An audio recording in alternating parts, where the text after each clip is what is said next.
Yes तो hello everyone, Rahul है और आज हम उडुपी क्वाड रूल पर मर्डर केस के बारे में बात करने वाले हैं। 12 नवंबर 2023 की सुबह। इस दिन रविवार था और दिवाली भी था। इंडिया में सभी फैमिली की सुबह आज काफी ज्यादा रिलैक्स और स्लो जा रहा था। इनमें से एक परिवार नूर मोहम्मद का भी था। नूर मोहम्मद की फैमिली उजारू कर्नाटका के उडुपी में रहते थे। फैमिली के हेड नूर मोहम्मद बहुत ही मेहनती इंसान थे। वो अपने बच्चों को सारी खुशियां देना चाहते थे। इस वजह से वो बहुत ही मेहनत से सऊदी अरेबिया में काम किया करते थे। अपने परिवार से दूर रहना उन्हें बिल्कुल भी पसंद नहीं था, मगर बच्चे की कोई भी मांग अधूरी न रह जाए, इस वजह से उन्हें वहाँ रहना पड़ता था। अपने पापा की तरह असद बहुत ही ज्यादा मेहनती था। अपने पापा की तरह वो भी घर की जिम्मेदारियों को संभालने के लिए असद भी अपने परिवार से दूर बेंगलोर में इंडिको एयरलाइंस में स्टाफ के तौर पे वहाँ काम किया करता था। नूर मोहम्मद की पत्नी हसीना बहुत ही मेहनत से पूरे घर को संभालती थी। नूर को अपने काम से ज्यादातर छुट्टी नहीं मिल पाती थी, इसलिए उन्हें घर पे आने के लिए उन्हें हॉलीडे भी ज्यादा नहीं मिल पाते थे और अपने हस्बैंड की घर में न होने की वजह से वो काफी अकेला महसूस करती थी। हसीना को अकेला फील न हो, इसलिए नूर की माताजी यानी कि हसीना की सास हजीरा भी उनके साथ ही रहती थी। असद के अलावा उनके 3 और बच्चे थे। घर का छोटा बेटा असीम जो 12 साल का था, उसके स्कूल में दिवाली की छुट्टियां चल रही थी, इसलिए वो पूरा दिन खेलने में ही बिजी रहता था। उनकी 2 बेटियां थी, अफनान और ऐनाज, जो 23 और 21 साल की थी। इनकी दोनों बेटियां पैशनेट और डेडिकेटेड थी। ये दोनों खुद पे इंडिपेंडेंट होना चाहती थी और अपनी फैमिली का नाम रोशन करना चाहती थी। दोनों बेंगलोर से थोड़ा दूर पीजी में रहते थे। यहाँ रहकर अफनान अपनी डिग्री कंप्लीट कर रही थी और उसकी बहन ऐनाज इंडियन एक्सप्रेस में एयर होस्टेज की ट्रेनिंग कंप्लीट कर रही थी। जैसे कि इस परिवार के तीनों बच्चे काफी ज्यादा मेहनती और डेडिकेटेड थे, तो इनकी लाइफ की गोल पूरी तरह क्लियर थी, क्योंकि इस घर में उसकी माँ और सासू माँ को छोड़कर सभी लोग घर से बाहर पढ़ाई करने या फिर काम करने के लिए गए थे, इसीलिए इनका घर सूना था। मगर 12 नवंबर की दिवाली थी, तो दिवाली की छुट्टी पे सभी लोग घर आए थे। अफनान और ऐनाज भी आए थे। उस दिन सुबह के 8 बजे थे। हसीना किचन में ब्रेकफास्ट की तैयारी कर रही थी। उनकी दादी हजीरा भी पलंग पे बैठकर आराम कर रही थी। अफनान और ऐनाज थोड़ा लेट ब्रेकफास्ट के लिए उठे। घर का सबसे छोटा बेटा असीम घर के बाहर साइकिल चला रहा था। सभी लोग घर के काम में व्यस्त थे, बातें कर रहे थे, मौज मस्ती कर रहे थे। अब ब्रेकफास्ट की तैयारी करते करते 9 बज गए थे। असीम घर के बाहर साइकिल चला रहा था, तभी उनके घर में एक आदमी एंटर किया जो अपने चेहरे पे मास्क लगाया था, जो ब्राउन कलर की टी शर्ट पहनी थी। इस वजह से वो पहचान में नहीं आ रहा था। उसकी सिर्फ सर और 2 आंखें दिख रही थी। उस आदमी को देखने के बाद असीम ज्यादा सोचा नहीं, वो फिर से अपने साइकिल चलाने में व्यस्त हो गया। मगर इस मास्क मैन ने घर के अंदर एंटर होते ही ऐनाज से 15-20 सेकंड तक बातें की और फिर देखते ही देखते उसने ऐनाज पे चाकुओं से वार करना शुरू कर दिया। आवाज सुनकर हसीना और अफनान अपने अपने कमरे से बाहर आए। दोनों इस आदमी को रोकने की पूरी तरह कोशिश की, मगर ये शख्स काफी ज्यादा ताकतवर था। ये शख्स अपना इरादा पूरी तरह पक्का कर आया था। अफनान और हसीना के कंपेयर में ये शख्स काफी ज्यादा ताकतवर था। इस शख्स ने अफनान और हसीना के ऊपर भी चाकू से वार करना शुरू कर दिया। उसने करीबन इनके ऊपर 8 से 10 बार वार किए। जब ऐसा हादसा किसी के साथ हो रहा हो, तो उसकी जुबान से सिर्फ दर्दनाक चीखें ही बाहर निकलेगी। अपने घर से इतनी दर्दनाक चीख सुनने के बाद असीम दौड़ते हुए अपने घर के अंदर आया, ये देखने के लिए कि आखिर मेरे घर में हो क्या रहा है। मगर वो जैसे ही घर के अंदर एंटर हुआ, उस मास्क मैन ने इस छोटे से बच्चे को भी नहीं छोड़ा। एक 12 साल के बच्चे को उस क्रिमिनल ने बहुत ही बेरहमी से उसे भी मार डाला। वो यहाँ तक भी नहीं रुका, वो घर के सबसे बुजुर्ग मेंबर हजीरा जी के ऊपर भी हमला किया।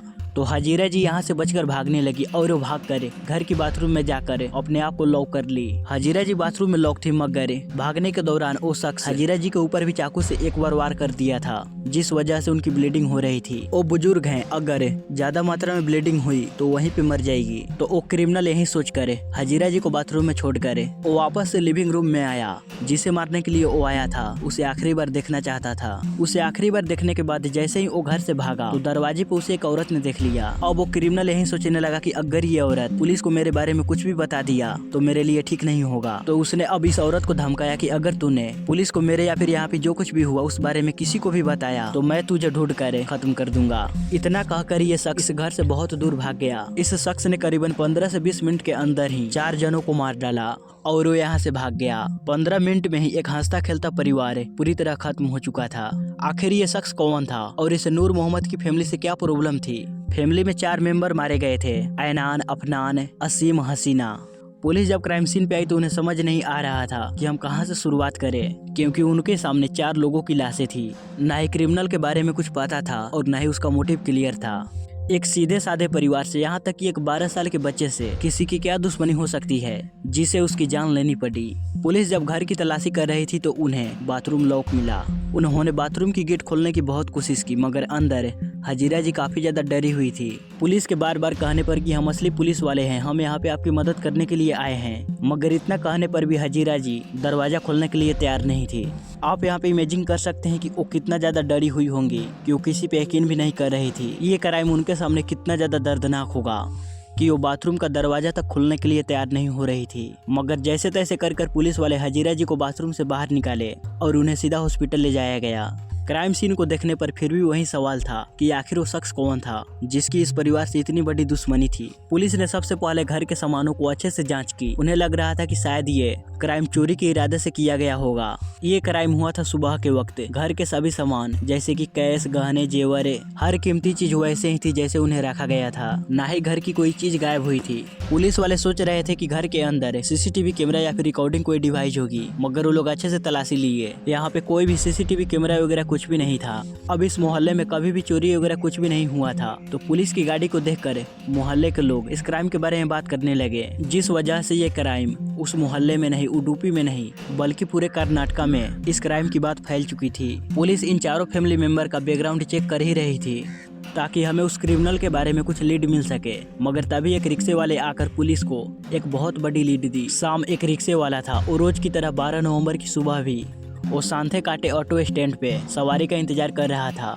जब एक मास्क पहना हुआ शख्स शाम की ऑटो में बैठा और उसे तृप्ति लेआउट ले जाने के लिए कहा। शाम ने उस शख्स को नूर मोहम्मद के घर से थोड़े ही दूरी पे उतारा था। इतना ही नहीं, शाम ने उस शख्स को 15 मिनट बाद जब वो यहाँ से भाग गया था, उसके बाद उस शख्स को उसने उसी स्टैंड पे दूसरे ऑटो में बैठते हुए उसे देखा था। जैसे ही इन सारी वाकया के बारे में पुलिस को मालूम पड़ी, वो तुरंत उस ऑटो स्टैंड पे गए और वहाँ के सारे सीसीटीवी रिकॉर्ड को चेक करने लगे और उन्हें फाइनली कैमरा फुटेज के थ्रू उनका सस्पेक्ट और इस घर का क्रिमिनल दिखा।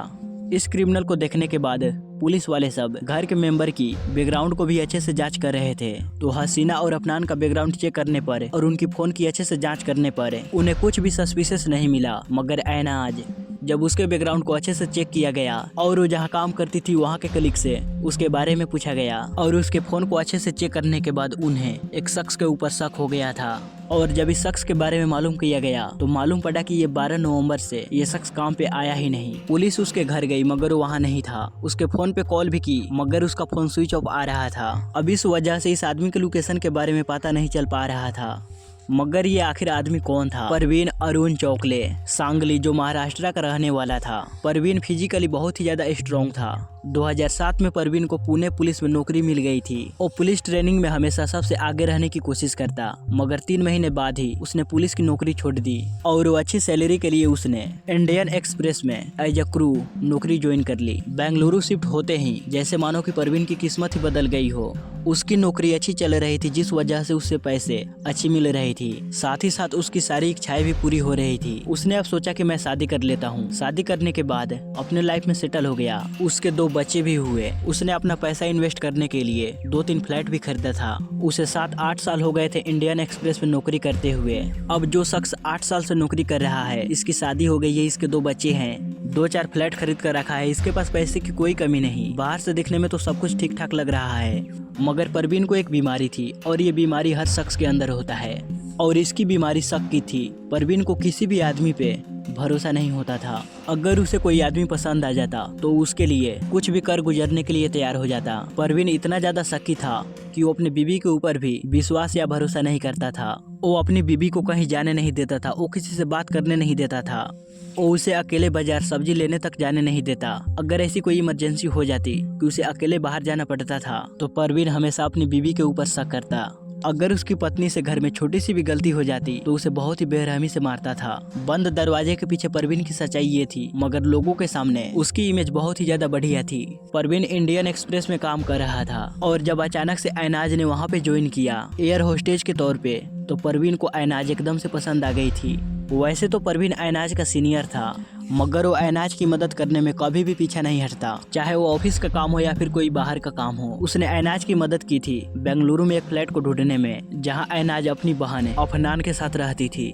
परवीन ने अनाज को अपनी 2 व्हीलर दी थी ताकि अनाज को सिटी में कहीं ट्रेवल न करना पड़े। 7-8 महीने हो गए थे अनाज और परवीन को दोनों को साथ में काम करते हुए। अनाज परवीन को एक अच्छे दोस्त और सीनियर के तौर पे देखती थी और वो परवीन की रिस्पेक्ट करती थी। वो जैसे दूसरे कलीग को अपना एक दोस्त मानती थी, उसी तरह वो परवीन को भी एक अच्छा दोस्त समझती थी। मगर धीरे धीरे परवीन अनाज को लेकर काफी ज्यादा पॉजेसिव हो रहा था। ये चीजें अनाज को पसंद नहीं आई। हालत तो ये हो गई थी कि परवीन अनाज को ऑफिस में किसी से बात तक नहीं करने देता, और जब वो ऑफिस में किसी से बात करती, खासकर लड़कों से, तो परवीन और भी ज्यादा गुस्सा हो जाता। और ऐसा ये सब कुछ हो रहा था पिछले 1-2 महीने से।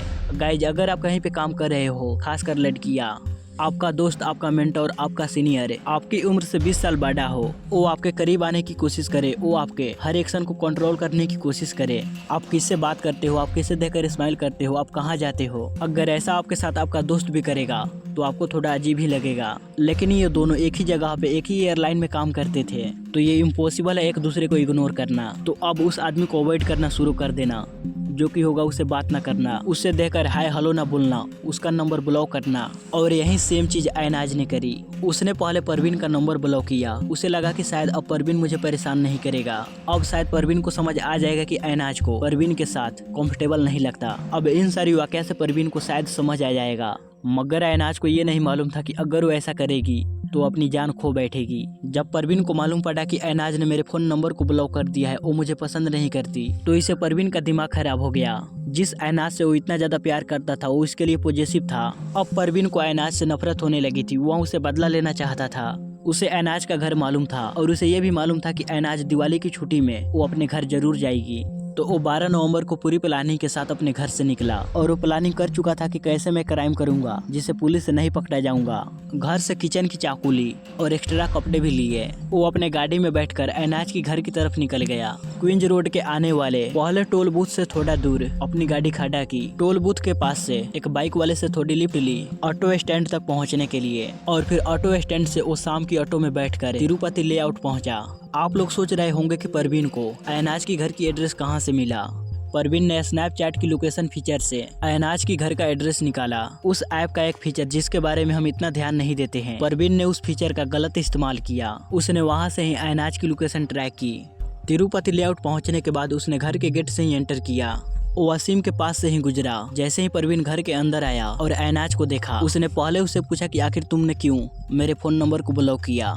इससे पहले अनाज कुछ बोल पाती, उससे पहले ही परवीन उसके ऊपर चाकू से हमला कर दिया। उसने देखते ही देखते हसीना, अफनान, अनाज, असीम को मार डाला और वो यहाँ से भाग निकला। घर से भागने के बाद वो दोबारा से एक बाइक वाले से लिफ्ट ली।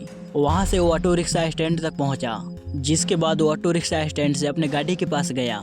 अपने गाड़ी में जाने के बाद उसने अपने कपड़े चेंज किए ताकि कोई उसे कपड़ों की मदद से पहचान ना पाए कि ये सेम कपड़े वाला आदमी इधर से आया था और इधर जा रहा है। घर जाने के बाद सबसे पहले उसने किचन का चाकू को धोया और उसे किचन में रखा। घर पहुंचने के बाद उसने अपने बीवी बच्चों से कहा कि हम दिवाली मनाने कहीं बाहर जा रहे हैं। फिर वो अपने परिवार को लेकर अपने अंकल के घर बेलगांव चला गया।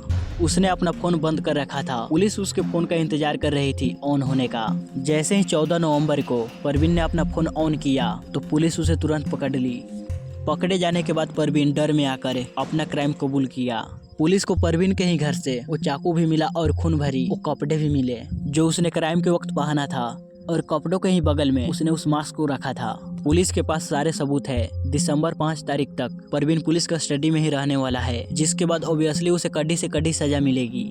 जिस तरह से उसने लोगों को मारा है और अपना क्राइम कबूल किया है, उसे उम्र कैद की ही सजा मिलेगी या तो फांसी। गाइस, जिस पे आप लोगों का क्या कहना है कमेंट बॉक्स में जरूर कमेंट कीजिएगा। ये केस आग की तरह पूरे देश में फैल गया था, जिस वजह से पुलिस के ऊपर प्रेशर बनी हुई थी और पुलिस ने केवल 52 घंटों के अंदर ही इस क्रिमिनल को पकड़ लिया। अनाज को जिस समय परवीन कंट्रोल करने की कोशिश कर रहा था, अगर उस समय अनाज अपने घर वालों को परवीन के बारे में बताई होती तो शायद अनाज के घर वाले आज जिंदा होते। लेकिन शायद अनाज ने सोचा होगा कि अगर नंबर ब्लॉक कर देती हूँ तो परवीन को एहसास हो जाएगा कि वो क्या कर रहा है, लेकिन उसने ये कल्पना तक नहीं की होगी कि परवीन ऐसा भी कुछ कर सकता है। इसी के साथ ये वीडियो यहीं पे खत्म होती है। सो गाइस, आपको ये वीडियो कैसा लगा प्लीज हमें लाइक और कमेंट कर जरूर बताइएगा। मिलते हैं अगली वीडियो में अगली क्राइम स्टोरी के साथ।